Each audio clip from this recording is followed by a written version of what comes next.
There is a particular silence that descends in a boardroom just before a vote passes that will irrevocably change lives. It's a hollow, weighty sound, the sound of power changing hands. I've grown fond of that silence. 5 years ago, a man named Mark Reynolds broke my world with a few casual, cruel words. He told me my ambition was a nuisance, my talent was incidental, and my refusal to be his after-hours distraction was a career-limiting move. He fired me to teach me my place. What he failed to understand was that he was merely a detour, a catalyst that propelled me from the periphery of my own life directly into the office of the one man whose influence made Mark's power look like a child's fantasy. He thought he was ending my story. He was simply directing me to my destiny. My name is Isabella Hawthorne, and this is the story of how a single, humiliating no led me to a yes that would rewrite my future and incinerate his. The air at Nexus advertising always smelled of expensive coffee, anxiety, and the faint, cloying scent of toner fumes. It was a temple of creativity built on a foundation of pure stress, and I, Isabella Reed, was its most devoted novice. I was Izzy, then, a junior copywriter with a fire in my belly that I mistook for talent and a desperate, aching need to prove I belonged in that gleaming glass and steel world. My days were a blur of brainstorming sessions, rejected taglines, and late nights fueled by lukewarm pizza and the intoxicating promise of a breakthrough. My direct superior was Mark Reynolds, the head of creative. To my then untrained eye, he was everything I aspired to be, effortlessly brilliant, charismatic in a way that felt both inspiring and dangerous, with a smile that could disarm a client and a gaze that seemed to see straight through to the core of an idea. In the beginning, his attention felt like a blessing. He'd single out my work in meetings, his voice a smooth, approving baritone. "Izzy's got the magic touch," he'd say, and I'd clutch that praise to my chest like a talisman, letting it fuel me for days. But the landscape of his attention began to shift, almost imperceptibly at first. The professional praise curdled into something more intimate, more invasive. He'd linger by my desk long after the work discussion was over, his body a little too close, his expensive cologne a little too suffocating. "You have a mind that's wasted on slogans, Izzy," he'd murmur, his eyes dropping from my face to my collarbone. "It's a dangerous thing, a beautiful woman who is also intelligent." I learned the art of deflection, of making myself smaller, of hiding behind my computer screen and the shield of my messy brown bun. The other women in the office, a silent sisterhood of the wary, would slide me covert looks and whispered warnings over the coffee machine. "He's a shark, honey. Never ever get in the water with him alone." I, in my foolish, ambitious naivety, believed my competence was a fortress he could not breach. I was wrong. The late nights began under the golden guise of career-making opportunities. "Izzy, cancel your plans. The Hawthorne Global pitch is all hands on deck. This is your shot, don't blow it." Hawthorne Global was the white whale, a massive old-money tech conglomerate whose account could single-handedly make a career.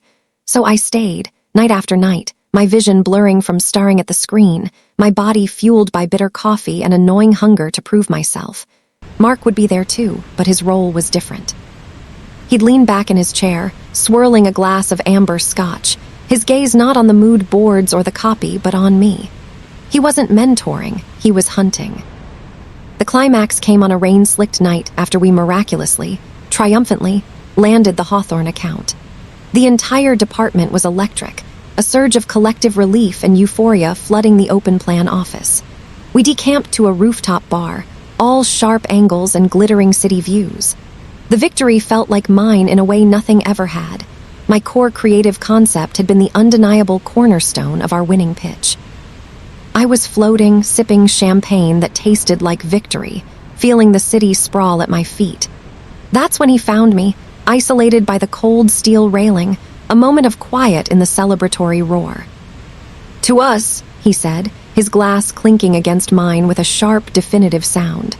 His hand, warm and undeniably possessive, settled on the small of my back. It felt less like a touch and more like a claim staked. "To the team," I corrected, my voice tight as I took a subtle, deliberate step away, the cold railing pressing into my spine like a warning. He gave a low, humorless laugh. "Don't be modest, Izzy. It was you and me. We're a powerful team. A ** special * team." He moved closer, his voice dropping to a conspiratorial whisper that carried the sweet, smoky scent of scotch. "Let's continue this celebration. My apartment has a much better view. We can discuss your future." Moment crystallized, the buzzing joy of the evening evaporating, replaced by a cold, sharp dread that seeped into my bones. My heart was a frantic bird against my ribs. I looked into his confident, utterly entitled face and knew with a terrifying clarity that my entire career, everything I had worked for, now hung in the delicate balance of my next words. I took a shaky breath, my knuckles white around my champagne flute. "Mark," I said, forcing a steadiness into my voice that I did not feel. "Thank you, but no. I think it's best if we keep our relationship strictly professional." The transformation was instantaneous and chilling. The charming, polished mask shattered, revealing something cold, hard, and ugly beneath. His eyes narrowed to slits and the practiced smile vanished, replaced by a thin, bloodless line. "Professional," he hissed, the word a venomous dart aimed straight at my soul. "Don't flatter yourself, Isabella. I was offering you mentorship, a leg up in a brutal industry." "But if you want to be professional," he sneered, loading the word with contempt, "then we can be very professional." He turned on his heel and walked away, leaving me standing alone in the chill night air, the city lights below blurring through a film of humiliated tears. I knew, with a sinking certainty that reached my very soul, that I had just made a choice that would cost me everything I had spent my life building. The next morning, I dressed with extra care, selecting my sharpest blazer and tallest heels like a knight donning armor for a battle I knew was inevitable.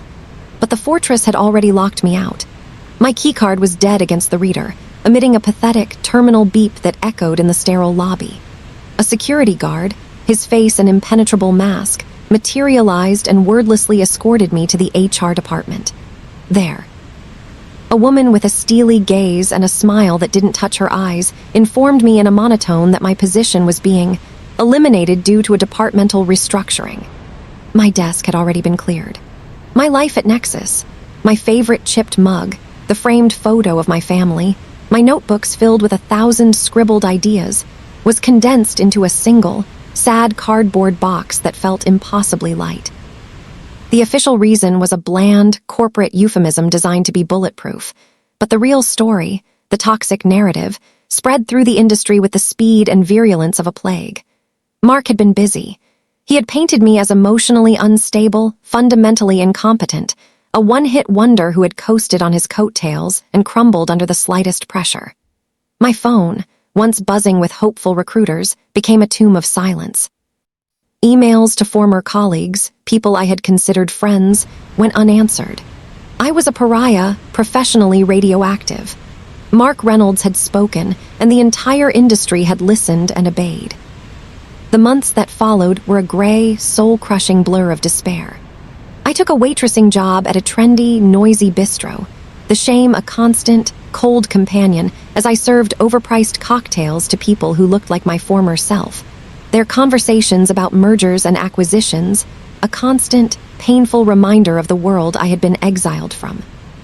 I took freelance copywriting jobs for pennies, my spirit breaking a little more with each insipid request for SEO-friendly blog posts about the top 10 uses for paperclips, or why your brand needs a personality. The brilliant, fiery ambition that had once burned so brightly within me was now just cold, dead ash.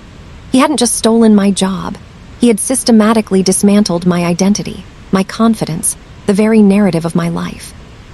He had rewritten my story, and I was forced to live inside his bleak, unjust, and utterly false version. But deep within the ashes of my former self, a single, stubborn ember of pure, undiluted anger refused to be extinguished. It wasn't a loud, raging inferno, but a cold, focused, and patient flame.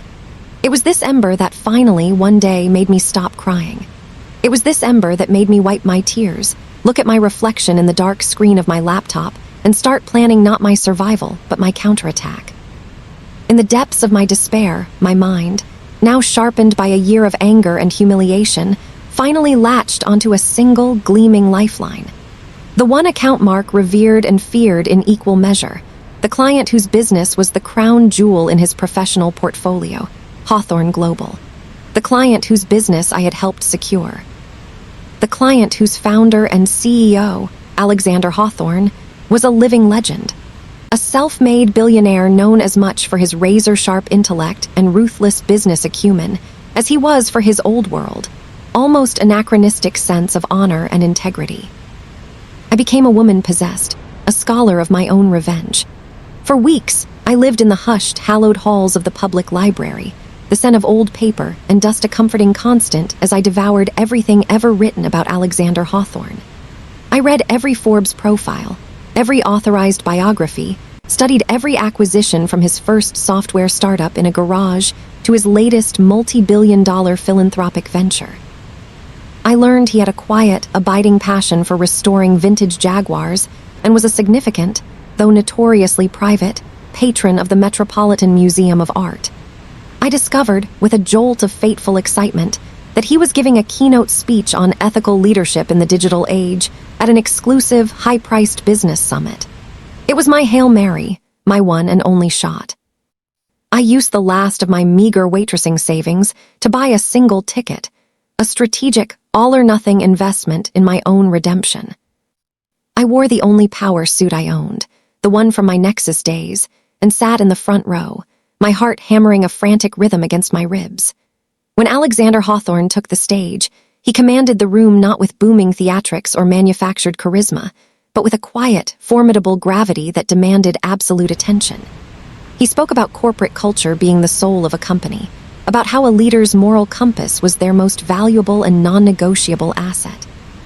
His words were a direct, powerful repudiation of everything Mark Reynolds represented, and I felt a jolt of vindication so profound it was almost spiritual. During the Q&A session, my hand shot up before my courage could fail me. My heart was a deafening drum in my ears. "Mr. Hawthorne," I began, my voice clear and surprisingly steady, cutting through the sterile, air-conditioned air. "You spoke eloquently about the soul of a company. What then is the ethical responsibility of the board when that soul is being systematically poisoned by a mid-level leader who uses his power not to elevate and inspire, but to intimidate, manipulate, and retaliate against those who will not comply with his personal demands?" A ripple of uncomfortable, knowing silence passed through the audience. His sharp, discerning gray eyes, which had scanned the crowd with a detached, almost bored expression, now focused on me with an unnerving, laser-like intensity. He didn't dismiss the question or give a platitude. He leaned into it, his brow furrowing in thought, and delivered a thoughtful, nuanced answer about the chain of accountability, the profound importance of protecting whistleblowers, and the absolute necessity for those at the very top to be willing to dig for the unvarnished truth, no matter how inconvenient or ugly it might be. After the talk, as he was being shepherded by a phalanx of anxious aides towards a private exit, I broke from the crowd, my pulse roaring in my ears. "Mr. Hawthorne," I said, stepping deliberately into his path. His security guard moved immediately, a solid wall of a man, but Alexander raised a single, commanding hand. He looked at me, not with annoyance or pity, but with a deep, analytical curiosity. "That was a very specific question," he noted, his voice a low, resonant rumble. "It was my reality," I replied, holding his gaze, my knees trembling but my spine straight. "My name is Isabella Reed. I was the lead copywriter on the campaign that won your business for Nexus advertising. I was fired by Mark Reynolds the morning after our victory celebration because I refused to go home with him." I let that stark statement hang in the air between us for a heavy, pregnant beat. "That is a very serious allegation, Ms. Reed," he said, his expression unreadable, but his eyes never leaving mine. "It is the truth," I stated, the conviction in my voice absolute. "And I can provide a timeline, corroborating emails and witnesses to the pattern of harassment. But I am not here to simply complain or seek sympathy. I am here to offer you a warning. The man currently managing your multi-million-dollar account is a ticking time bomb of liability. And more than that," I said, my hand steady as I extended the simple USB drive towards him, "I am here to offer you a solution." On that drive was not a diatribe of grievances, but a complete, fully fledged, and brilliantly insightful 50-page proposal for a new global brand direction for Hawthorne Global, a project I had been secretly, obsessively working on since the day I was fired. It was my work, my untainted talent, my proof of value, my soul poured onto the page. He took the drive, his long, elegant fingers brushing against mine for a fleeting second. A faint, intrigued smile touched the corners of his mouth. It was the most terrifying and exhilarating moment of my life. "I'll have my driver take you home," he said, his tone leaving no room for argument. "We will talk tomorrow." Alexander Hawthorne did not offer me a job that next day. He offered me a partnership of minds. He was 22 years my senior, a widower who had dedicated the last decade of his life solely to his work after losing his beloved wife to a long battle with cancer. He was formidable, reserved, and the most intellectually stimulating man I had ever encountered. He was not interested in a pretty, wounded bird. He was fascinated by a resilient, sharp, and strategic mind. Our relationship began firmly in the realm of pure intellect. We had working dinners that stretched deep into the night, the table between us littered with notes and half-empty glasses of wine as we debated market strategy, the philosophy of branding, and the heavy ethics of corporate power. He valued my opinion, he challenged my assumptions, and most importantly, he respected my no. He saw the fierce, intelligent fire that Mark had tried to ruthlessly extinguish, and he offered it not just oxygen, but kindling. What began as a fierce mentorship and a powerful strategic alliance slowly, unexpectedly, and beautifully deepened over the following year. It was a connection built on an unshakable foundation of mutual respect, a shared passion for building something meaningful and lasting, and a common, profound contempt for the petty, predatory corruption that men like Mark Reynolds represented.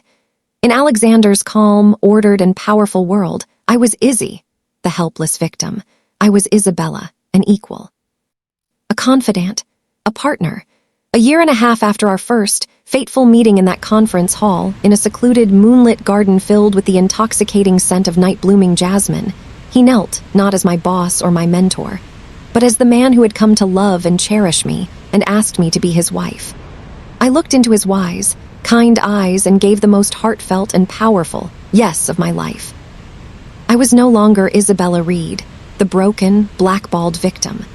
I was Isabella Hawthorne, wife and partner of one of the most powerful and respected men in the city, and I had not forgotten my debt to Mark Reynolds. The cold ember of anger had not died. It had been banked, waiting with infinite patience for the perfect moment to be fanned into a cleansing, triumphant flame. The day of the annual Hawthorne Global Account review at Nexus arrived. I knew, through the industry gossip Alexander would casually, pointedly share over breakfast, that Mark was at the peak of his professional arrogance, feeling utterly invincible. He was about to present his year's work to the executives of his most prized client, the very cornerstone of his professional worth and identity. He stood at the head of the polished mahogany table, slick and self-assured, clicking through a glossy, self-congratulatory PowerPoint presentation when the heavy, soundproofed boardroom doors swung open with a soft, decisive click. Alexander walked in first. The managing partners of Nexus fell over themselves with a symphony of obsequious greetings, their voices pitched high with nervous excitement. "We are so profoundly honored to have you here in person, Mr. Hawthorne," the senior partner gushed, practically bowing. Alexander gave a curt, imperious nod. "And we have a special guest joining us today," he announced, his calm, authoritative voice filling the opulent room and instantly silencing the chatter. "My wife, Isabella. She takes a very personal interest in this particular account." And then I walked in.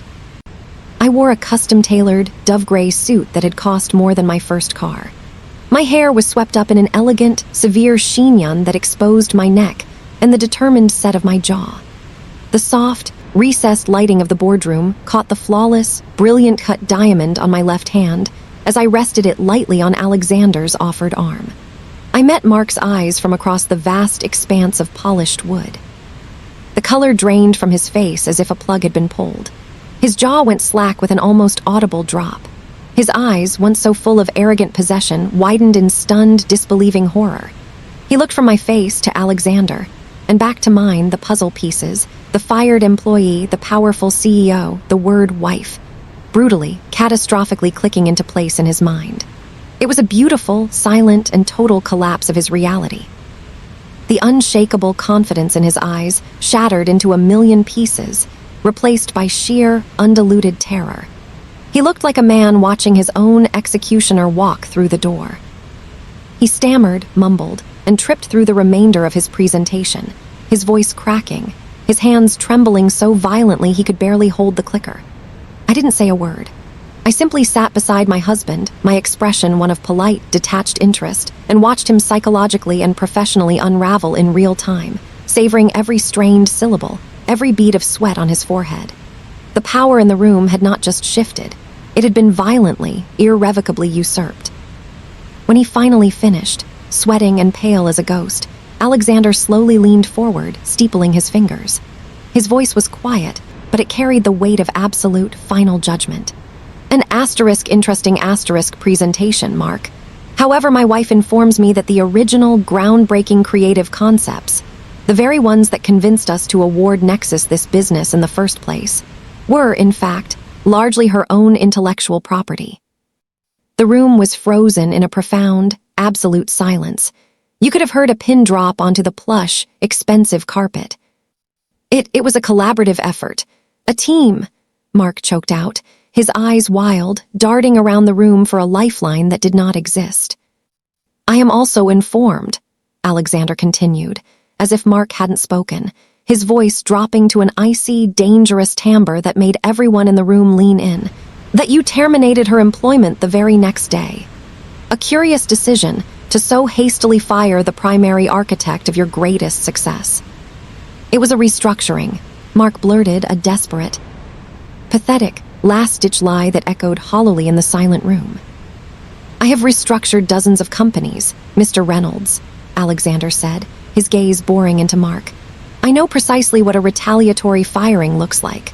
Hawthorne Global does not, and will not partner with agencies that tolerate, enable, or promote such reprehensible, predatory behavior. Our contract is terminated, effective immediately. Our legal team will be in touch regarding the breach of the morality clause in our agreement. He stood, a fluid, powerful motion. I stood with him, a unified, impenetrable front. As we turned to leave the tomb-silent room, I paused at the door and looked back at Mark one last time.